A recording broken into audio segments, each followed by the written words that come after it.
Good morning students.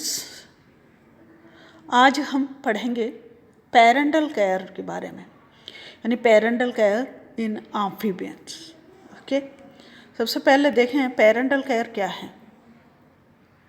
Parental care की जो definition है वो है, आप सुने, लुकिंग आफ्टर द एग्स और the young until they are independent to defend from predators is known as the parental care. यानी looking after the eggs or the young ones until they are independent to defend from predators is known as the parental care. यानी eggs एवं young ones की देखभाल parents द्वारा तब तक करें जब तक वे स्वतंत्र होकर प्रीडेटर्स से अपने बचाव करने में सक्षम ना। ओके, यानी इसे पैतृक रक्षण या पेरेंटल केयर कहलाते हैं। Okay, and it is a very important factor for survival of the animals also. बहुत ही इंपॉर्टेंट फैक्टर होता है कि अपने जो उत्तरजीविता के लिए ये बहुत ही महत्वपूर्ण कारक है। ओके, यानी animals accept the great diversity in caring for their youngs and young ones during their development. Okay? यानी कोई अन्य परिवर्तन के देखभाल बड़ी विविधता में, यानी जंतु अपने एक्स और जो यंग वंस की डेवलपमेंटल स्टेजेस में देखभाल में बड़ी विविधता प्रदर्शित करते हैं। ओके, इनमें एम्फीबियंस में देखा जाए तो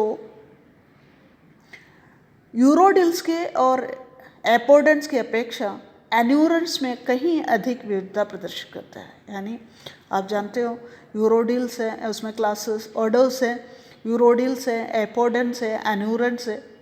ओके, अब इनमें सबसे ज़्यादा, यानी ये एन्यूरेंस के ऑर्डर्स के अंदर आते हैं, ये जो डायग्राम में दे रखे हैं एन्यूरेंस के हैं। इनमें सबसे अधिक वेरिएशन या विविधता प्रदर्शित करती है। और इनमें ये जो डायग्राम में जो दे रखे हैं, यानी आप जानते हैं बहुत अच्छी तरह से, ये एलाइट्स है। ओके, यानी एलाइट्स की जो है कि they are carrying their eggs around his thigh region. ये थाई रीजन के डायग्राम में दिखा देती हूँ कि थाई रीजन में देखो दिस वन। ओके, यानी वो थाई रीजन में अपने एक्स को कैरी करते हैं मेल। ओके, इसी तरह से जो मार्सुपियल फ्रॉग है, okay, marsupial frog, okay, marshal frog, they are carrying the eggs on their body, back of the body, in the open and brood pouches. Okay, यानी ये इसके ऊपर ओपन एवं ब्रूड जो पाउचेस होते हैं उनमें अपने एक्स और यंग वंस को कैरी करते हैं। और इसी तरह से जो पाइपा है, ओके, पाइपा में भी इसी तरह से एक्स को कैरी करते हैं। ओके, और वी कैन से द टैडपोल्स, यहाँ देखें टैडपोल्स जो हैं इसके ऊपर बैक में कैरी कर रहे हैं। ओके, यानी carries, that means transportation of the tadpoles attach to back of the parent. यानी इनमें भी जो एक्स हैं, जो यंग वंस हैं, उसी को ट्रांसपोर्ट करते हैं, यानी इधर उधर वो जाते हैं तो बैक रीजन में रख करके उसको भी ले जाते हैं। इस तरह से ये एन्यूरेंस जो हैं सबसे अधिक एम्फीबियंस के जो ऑर्डर्स में एन्यूरेंस में सबसे अधिक पैतृक रक्षण दर्शाया जाता है। ओके, दिखाई देते हैं। Now we are going to the types. Okay, तो इनमें प्रोटेक्शन जो है दो प्रकार के किया जाता है, यानी protection by the nest, nurseries or the shelters. Protection by nest, nurseries or the shelters. Shelters के द्वारा जो हैं इसका रक्षण करते हैं। यानी फर्स्ट जो है that is the protection by the nest, nurseries and and also the shelters, यानी घोंसलों या शिशु सदनों या आश्रयों द्वारा इसका सुरक्षा करना। और दूसरा है direct care by the parents और direct caring by the parents, प्रत्यक्ष रक्षण यानी माता पिता द्वारा प्रत्यक्ष रक्षण। ओके, तो इस प्रकार दो प्रकार के रक्षण है मैंने बताया, यानी एक है that is a protection bye nest और नर्सरीज और दी आम्फीबियंस, और नेक्स्ट है direct caring by the parents. Okay, तो सबसे पहले हम लेते हैं प्रोटेक्शन बाय नेस्ट, नर्सरीज और दी शेल्टर्स। इसमें पहला पॉइंट है that is the selection of the site, selection of site यानी स्थान के चयन करना। ओके, स्थान के चयन करना में many amphibians lay eggs in protected moist micro habitats on land, many tropical frogs and toads they lay their eggs on land near water. Many tree frogs they lay their eggs not on land but on leaves and branches overhanging the water. Okay, यानी इसमें selection of site में जो है अनेकों उभयचर या आम्फीबियंस जो हैं अपने एग्स जो है भूमि पर सुरक्षित एवं जो सूक्ष्म आवास होते हैं माइक्रो हैबिटेट्स में देते हैं। और अनेक ट्रॉपिकल जो फ्रॉग्स होते हैं, ट्रॉपिकल फ्रॉग्स, वो अपने एग्स जो हैं जल के नियर में यानी वाटर के करीब, वाटर के पास में, वाटर बॉडीज़ के पास में, उस भूमि पर या उसमें छोटे छोटे जो एरियाज़ है उसमें देते हैं। ओके, देन अनेक जो ट्री फ्रॉग्स होते हैं, ओके, ट्री फ्रॉग्स वे अपने एग्स जो हैं भूमि के वजह जो पानी के ऊपर लटकती हुई पत्तियों और टहनियों पर देते हैं। But that means they lay their eggs not on land but on leaves and the branches over hanging the water. Okay, यानी अनेकों इस प्रकार के जो ट्री फ्रॉग्स होते हैं वो अपने एग्स जो हैं कहाँ देते हैं, near the water that leaves which are hanging and the branches overhanging water. Okay, इस तरह से देते हैं। यानी इसके एग्जाम्पल्स के रूप में है that is Rhacophorus and Hylodes, Rhacophorus and also the Hylodes. देखिए एग्जाम्पल्स के रूप में राइकोफोरस एंड, तो पहला पॉइंट है that is the selection of the site. Okay, now next one we can say that is दूसरा पॉइंट है that is defending eggs from eggs or territories, defending eggs or the territories. Okay, तो इसमें males of green frog rana lamitans, okay, and other species maintain territories and attack small intruders to defend eggs, male or female, even guard the eggs. Okay, यानी जो दूसरे है species में जैसे defending eggs और दी territories, यानी eggs या अपनी जो क्षेत्र होता है, एरिया होता है, उसकी सुरक्षा करना, उसकी रक्षा करना। ओके, इनमें से जो हरे मेंढक जिसको कहते हैं राना क्लेमिटेंस, ओके, राना क्लेमिटेंस, ये जो हैं राना क्लेमिटेंस जो हैं वो उससे रिलेटेड कुछ जातियाँ होती हैं और इनमें जो फीमेल है अपने क्षेत्रों का मेल जो है अपने क्षेत्रों का रक्षण या संरक्षण करते हैं और एग्स को बचाने के लिए छोटे छोटे जो इंट्रूडर्स होते हैं, घुसपैठे होते हैं, उसको भी उस पर आक्रमण भी करते हैं। ओके, उस पर आक्रमण करते हैं। तो इस प्रकार ये अपनी एग्स एवं जो यंग वन्स की सुरक्षा करते हैं। Okay, now next we can say that is a direct development. Direct development में in some terrestrial forms,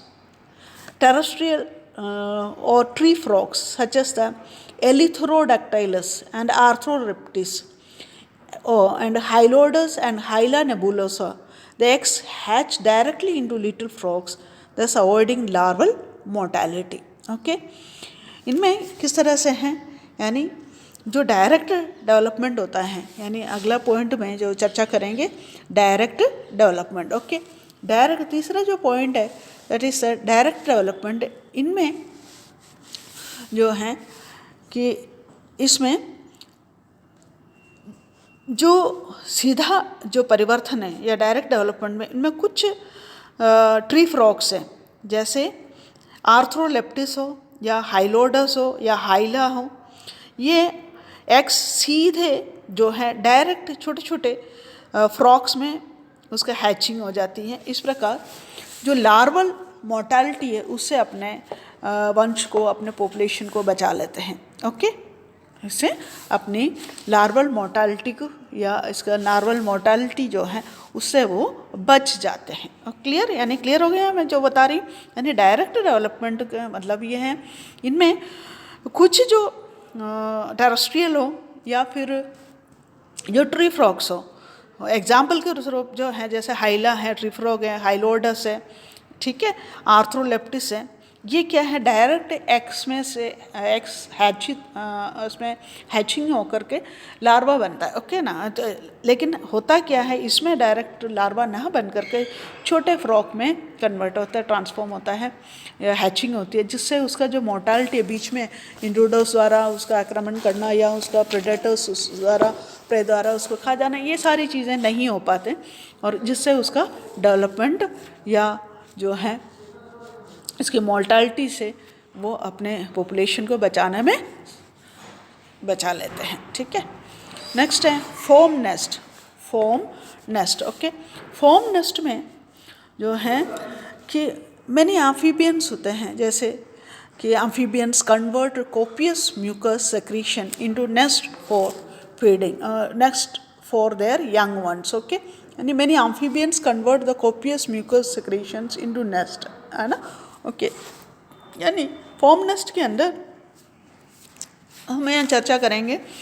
foam nest में अनेक जो एम्फीबियंस होते हैं, जिसमें से म्यूकस सेक्रीशन को अपने शिशुओं के नीडों में या उसके नेस्ट में परिवर्तित कर लेते हैं, यानी म्यूकस सेक्रीशंस को। ओके, यानी इस कुछ इस तरह से हैं इनके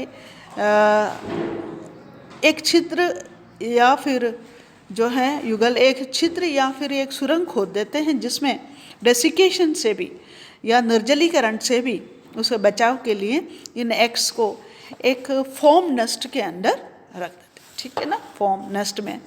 और ये जो बारिश के समय में स्फुटित होकर जो टैडपोल है अगले परिवर्तन के लिए एक ढालू सुरंग के नीचे बहकर तालाब के नदी में जल में चले जाते थे। ओके, उसमें एग्जाम्पल्स के रूप में जो फोम नेस्ट है उसमें that is example that is Rhacophorus. Okay, Rhacophorus. Okay, next है that is the mud nest. Mud nest, okay, mud nest में किस तरह से प्रोसेस होता है, यानी इसमें मेनली जो है ब्राज़ीलियन फ्रॉग है ना, ब्राज़ीलियन जो ट्री फ्रॉग है। ओके, ब्राज़ीलियन जो ट्री फ्रॉग है उसमें इसके एग्जाम्पल्स के रूप में बताया गया है जो हाइला फेबर।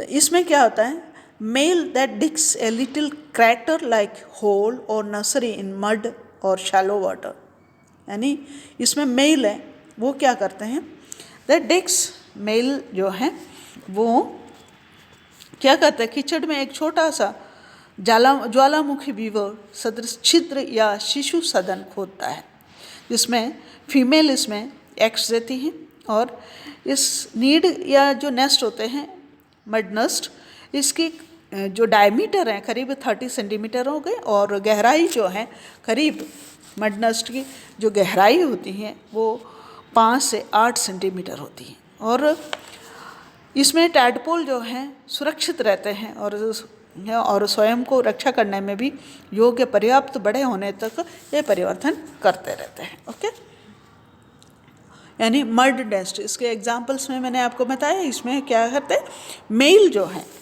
मेनली जो मेल है वो एक छिद्र या शिशु सदन का खोद देता है। ओके, इसमें मादा फिर या फीमेल जो इसमें एग्स देती हैं, और नीड का निर्माण जो करते हैं उसकी साइज़ जो है 30 सेंटीमीटर इसके व्यास या डायमीटर होते हैं, और उसके जो गहराई डेप्थ जो है वो 5 से 8 सेंटीमीटर होते हैं। क्लियर, तो मड नेस्ट क्लियर हो गया, यानी that is the mud nest. Okay, next जो है that is the tree nest. Okay, यानी डायरेक्ट डेवलपमेंट हो गया, फॉर्म नेस्ट हो गया। Now the tree nest.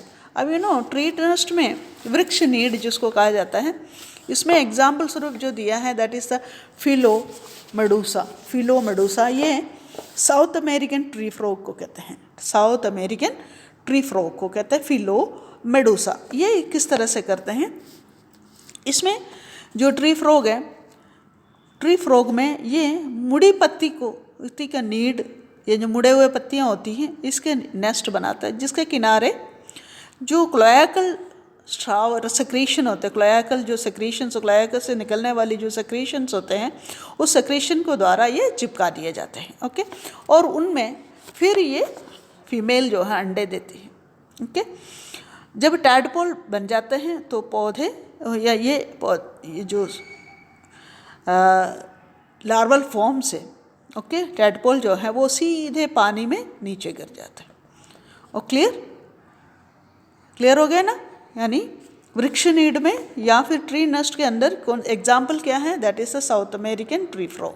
South American tree frog का नाम क्या है, दैट इज दी फिलोमेडूसा। ओके, और इसमें मुड़े हुए जो पत्ती हैं उसको जोड़कर वो नेस्ट बनाते हैं, और उसके किनारे जो हैं वो क्या करते हैं, क्लोएकल जो सेक्रीशंस होते हैं उस सेक्रीशन से वो चिपका देते हैं, फिर उसमें अंडे देते हैं, और जैसे ही टैडपोल का फॉर्मेशन होता है वो सीधे पानी में गिर जाते हैं। इसी तरह से अपने एग्स एवं टैडपोल लार्वल स्टेजेस से उसको वो बचा लेते हैं। क्लियर ना। नेक्स्ट विज्ञान से ये डायग्राम है, और coiling around the eggs. Okay, coiling around the eggs, यानी ये कोइलिंग अराउंड एग्स जो है, या अभी तक जो हमने पढ़ा है वो जो है आपको बताया गया कि जो प्रोटेक्शन बाय नेस्ट, नर्सरीज और शेल्टर्स के द्वारा। अब जो अगला पॉइंट है हम पढ़ेंगे that is the direct caring by the parents. Okay, second point में हम पढ़ने जा रहे हैं that is the direct caring by the parents, यानी माता या पिता द्वारा उसका सीधा रक्षण, पैतृक रक्षण किस तरह से। तो सबसे पहले इसमें आता है that is the coiling around the eggs, है ना, कोइलिंग अराउंड द एग्स। इसमें क्या है, एग्जाम्पल जो है दैट इज़ कोंगो ईल कहते हैं, Congo eel Amphiuma. Okay, Congo eel Amphiuma and certain caecilian, इनमें इक्थियोफिस भी आता है, हाइपोजियोफिस भी आता है, और इसमें female lays large eggs in burrows in damp soil and carefully guards them by coiling her body around them until they hatch. Okay, यानी ये जो एग्जाम्पल्स में आम्फियूमा हो और सर्टन सिसिलियंस है, ये क्या करते हैं, इसमें फीमेल जो है गीली मिट्टी के बिलों में अंडे देती है। ओके, जो गीली मिट्टी है, जो डैम्प सोइल है उसमें अंडे देती हैं, और बड़े सावधानी से अपने शरीर को उनकी चारों ओर कुंडलित करके तब तक उनकी रक्षा करती रहती हैं कि जब तक वे उसमें हैचिंग नहीं होते हैं। ओके, हैचिंग नहीं होते तब तक वो उसकी रक्षा करते रहते हैं। और क्लियर। नाउ द नेक्स्ट है transferring of tadpoles to the water, transferring of tadpoles to water. इनमें there are some species of frogs in both tropical Africa and South America that hatch the tadpoles, fasten themselves to the back of one of the parent with their sucker-like mouth and transport it to the water. इसमें क्या है, जो tropical area के हैं, okay, इनमें जो frogs होते हैं ये कुछ जातियाँ होती है, जैसे आर्थ्रोलेप्टिस के हैं, डेंड्राबेट्स के हैं, अपने अंडे जो हैं कहाँ देते हैं, अंडे जो हैं उसमें भूमि पर रख देते हैं। ओके, भूमि पर रख देते हैं, और स्फुटित हुए टैडपोल अपने शक्कर लाइक जो है मुख द्वारा पेरेंट्स के माता या पिता में से एक की पीठ से चिपक जाते हैं। और पानी में पहुंचा दिया जाता है, यानी ट्रांसपोर्ट करते हैं, transferring the tadpoles to the water. सीधे पानी स्फुटित हो करके, यानी सॉइल में, गीले जो सॉइल है उसमें अंडे देते हैं, और उसके बाद जब भी, जैसे ही वो स्फुटित हो गए, हैचिंग हो गए, टैडपोल बन गए, उसके बाद वो अपनी पीठ पर इन टैडपोल्स को ले जा करके कहाँ छोड़ देते हैं, पानी में छोड़ देते हैं। Okay, now next we can say that is the eggs glued to the body, है ना, eggs glued to the body. इनमें शरीर पर चिपके हुए अंडे, इनमें इन कंडीशन के अंदर देखें, you can see many amphibians instead of remaining with the eggs carry the eggs glued to their body। इसमें क्या होगा कि ये अपने अंडों के साथ रहने के बजाय उन्हें अपने शरीर पर चिपका कर ले जाते हैं, जहाँ पर भी ले जाएंगे, जहाँ पर भी जाएंगे खुद, तो अपने अंडे को भी साथ में ले जाए, यानी अपने शरीर में चिपका के लेके चलते हैं। ओके, जैसे डस्की सैलामेंडर, डस्की सैलामेंडर है इस एग्जाम्पल्स के रूप में। Okay, dusky salamander.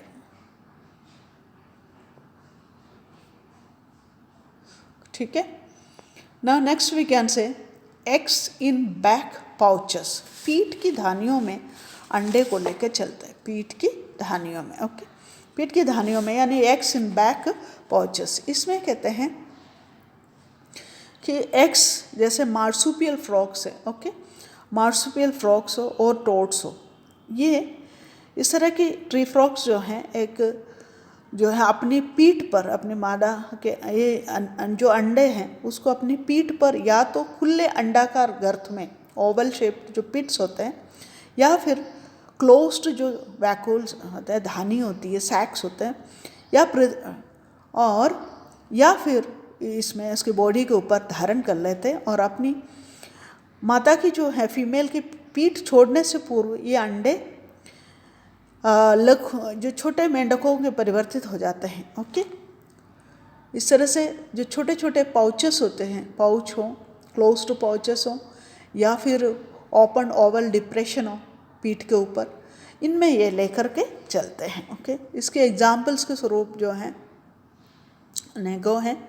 एग्जाम्पल है हाइला गोयल्डी हैं, क्लियर, गैस्ट्रोथीका है, नोटोट्रीमा है। इस तरह के जो हैं वो अपने पीठ के ऊपर छोटे छोटे गर्त हों, ओके, गर्त हों, या ओवल बैक पर ओपन या फिर ओवल डिप्रेशन, जो ओपन होगा, या फिर क्लोज्ड जो पाउचेस होती हैं उसके पॉकेट लाइक स्ट्रक्चर्स होते हैं उस पर रख करके वो जाते हैं। ओके, अपने मेल जो एग्स और यंग वंस का देखभाल करते हैं। और लास्ट जो we can say the brood, that is the कि विविपैरिटी में कुछ जो एन्यूरेंस होते हैं, एन्यूरेंस में भी कुछ जो एन्यूरेंस है ओवो विविपैरस होते हैं, अंड जरायुज। ओके, ये ओवो विविपैरस होते हैं, इनमें मादाएं जो हैं या फीमेल जो हैं अपने एग्स को अपनी ओविडक्ट्स में ही रोक लेती हैं और जीवित शिशुओं को जन्म देती हैं। क्लियर, यानी इनमें कुछ एन्यूरन स्पीशीज होते हैं, तो फीमेल जो है वो किस तरह से हैं, एग्स को अपने ही ओविडक्ट्स में या अंडवाहिनियों पर रोक लेती हैं और जीवित शिशुओं को जन्म देती है। और इस तरह की जो ओवो विविपैरस के जो फ्रॉग्स एन्यूरेंस है उसके एग्जाम्पल्स के रूप में हैं। ओके, एग्जाम्पल्स के रूप में जो हैं दैट इज सैलामेंड्रा, ठीक है, Salamandra attire, okay, then नेक्टोफिमोइडिस etcetera. मतलब इस तरह की जो हैं वो ओवो विविपैरस कहते हैं। क्लियर, अब इनकी बेनिफिट्स क्या हैं, इस तरह से ये रक्षा करते हैं, एग्स का रक्षा करते हैं, यंग वंस का रक्षा करते हैं, मेल और फीमेल मिलकर, या फीमेल या मेल या मेल या फीमेल। तो कहते हैं कि surveil of the young ones, कि उनके अपनी यंग वंस के जो उत्तरजीविता के लिए या उसके सर्वे करना बड़ी मुश्किल हो जाती है यदि वो उनको खा जाते हैं या प्रेडेटर्स, तो उसका रक्षा के लिए। Okay, and it improves offsprings quality in A way that leads to increased offspring survival and reproduction in the future when parents are no longer associated with the offsprings. तो ये parental care in amphibians topic यहीं ख़त्म करती हूँ.